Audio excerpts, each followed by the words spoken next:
کیا آپ کو ماضی کے پچھتاوے ستاتے ہیں یا مستقبل کے خوف سے آپ بے چین ہو جاتے ہیں اور آپ ماضی کے غم اور مستقبل کے خوف سے آزاد ہو کر آج کو جینا چاہتے ہیں؟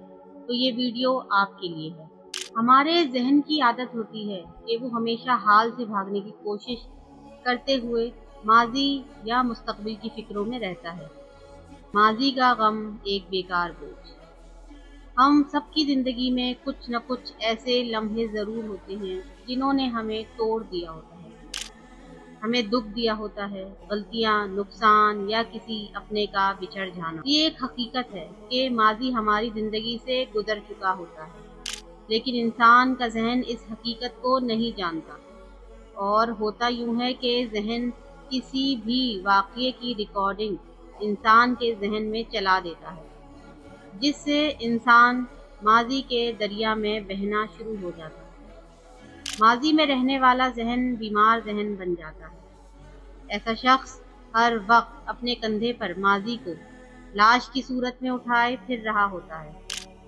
کامیابی یہ ہے کہ ہم ماضی کی غلطیوں سے حاصل ہونے والے سبق کو یاد رکھیں اور آگے بڑھ جائیں۔ اس سے زیادہ ماضی سے ہمارا کوئی لینا دینا نہیں ہونا چاہیے۔ آپ کو اپنے ارد گرد اکثر ایسے لوگ نظر آئیں گے جن کی باتیں ماضی سے شروع ہو کر ماضی پر ہی ختم ہوتی ہیں۔ میرے ساتھ فلاں نے اتنا برا کیا، مجھے فلاں نے دھوکہ دیا تھا، کاش میں اس وقت یہ قدم اٹھا لیتا تو کامیاب ہو جاتا، کاش اس وقت میں صبر سے کام لیتا تو میری زندگی بہتر ہوتی۔ حدیث میں آتا ہے کہ جو کاش کا لفظ ہے یہ شیطان کا کلمہ ہے، جو انسان کے دل و دماغ میں وسوسے ڈالتا ہے کہ کاش ایسا ہو جاتا۔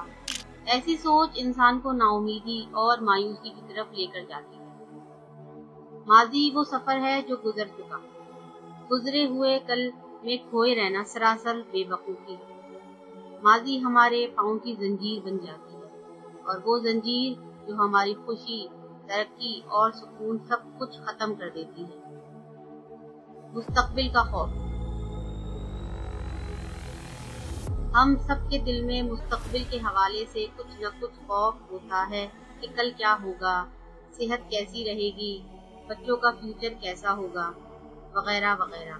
یہ عام بات ہے، لیکن اگر یہ خوف کسی پر حاوی ہو جائے اور اس کے حال کو متاثر کرنے لگے تو یہ خطرے کی علامت ہے۔ کامیاب لوگ ہمیشہ آج پر ساری توانائی لگاتے ہیں اور آنے والے کل کے پیچھے اپنے آپ کو ضائع نہیں کرتے۔ ہمارا اختیار آج پر ہے۔ حال جو آپ کو مواقع فراہم کر رہا ہے ان کو پہچانیے اور حاصل کرنے کی کوشش کیجیے۔ مستقبل کا ڈر انسان کو ذہنی بے چینی دیتا ہے، اللہ پر بھروسہ کم کر دیتا ہے، ہمارے آج کی خوشیوں کا قاتل بن جاتا ہے۔ مستقبل کے بارے میں خدشے اور خوف دراصل شیطانی وار ہیں۔ آنے والے کل کا خطرہ ایمان کی کمزوری کی علامت ہے۔ خوف کو بھوت سے بھی تشبیہ دی گئی ہے، کیونکہ یہ بھی ہمیں ڈراتا رہتا ہے کہ اب کیا ہوگا، آنے والے کل یہ واقعہ ہو گیا تو میرا کیا بنے گا۔ آنے والے کل کے بارے میں حد سے زیادہ فکر مند ہونا ہمیں جیتے جی مار دیتا ہے۔ اب میں آپ سے کچھ ایسے پوائنٹس اور ٹپس شیئر کروں گی جس کی مدد سے آپ کے لیے حال میں رہنا آسان ہو سکے۔ اللہ تعالیٰ قرآن میں فرماتے ہیں، بے شک اللہ کے دوستوں پر نہ خوف ہوتا ہے اور نہ غم۔ سورہ یونس۔ اس سے یہ بات ثابت ہوتی ہے کہ جو بندے اللہ کے قریب ہوتے ہیں اللہ انہیں ماضی کے پچھتاووں اور مستقبل کے خدشوں سے آزاد کر دیتے ہیں۔ سب سے اہم بات ہے اللہ سے تعلق مضبوط بنانا، اللہ تعالیٰ سے حسن ظن رکھنا۔ اللہ تعالیٰ آپ کے ساتھ ویسا ہی معاملہ فرمائیں گے جیسا آپ گمان کریں گے۔ اب ہمارا کام ہے اللہ سے اچھا گمان رکھنا، اچھی امید رکھنا، اللہ پر بھروسہ کرنا۔ جتنا آپ کے اختیار میں ہے اتنا کریں، دعا کریں اور اپنے آپ کو اللہ کے سپرد کر دیں۔ نہ ماضی میں گم رہیں بلکہ صرف ماضی کی غلطیوں سے سبق سیکھ کر آگے بڑھ جائیں اور مستقبل کو سر پر سوار نہ کریں۔ کل جو پھول کھلیں گے ان کے بیج آج آپ کے ہاتھ میں ہیں۔ اپنے موجودہ حال کو انجوائے کریں۔ آج بھی اللہ نے آپ کو بے شمار نعمتوں سے نوازا ہوا ہے۔ ان نعمتوں سے لطف اندوز ہوں۔ اچھی صحبت، قرآن کو تفسیر کے ساتھ پڑھنا، اچھی کتابوں کا مطالعہ کرنا بھی آپ کے لیے بہت مفید ثابت ہوگا۔ ایک ایکسرسائز بھی آپ سے شیئر کر رہی ہوں، ڈیپ بریتھنگ ایکسرسائز، جس کا طریقہ یہ ہے کہ آپ بالکل پرسکون جگہ کا انتخاب کریں، 2 زانو بیٹھ جائیں، گہرے سانس لینا شروع کریں، اپنا دھیان اپنی سانسوں پر رکھیں، ناک سے سانس کھینچیں اور منہ سے خارج کریں۔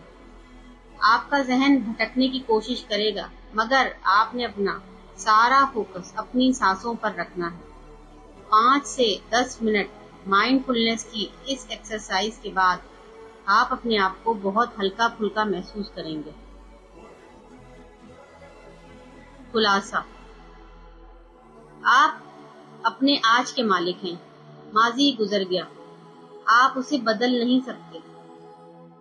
گزشتہ ایسے ناگوار واقعات کو جن کی تلافی ممکن نہ ہو بھول جانا ہی بہتر ہے۔ اپنے آج کو بھرپور جئیں اور مستقبل میں آنے والے کاموں کی فکر اس کے آنے تک مؤخر کر دیں، اور جب وہ وقت آ جائے تو اپنی پوری توجہ سے وہ کام کریں۔ زندگی جو اب ہے اس کا ایک ایک سیکنڈ اویل کریں۔ زندگی کو چمکتا دمکتا اور کامیاب بنائیں۔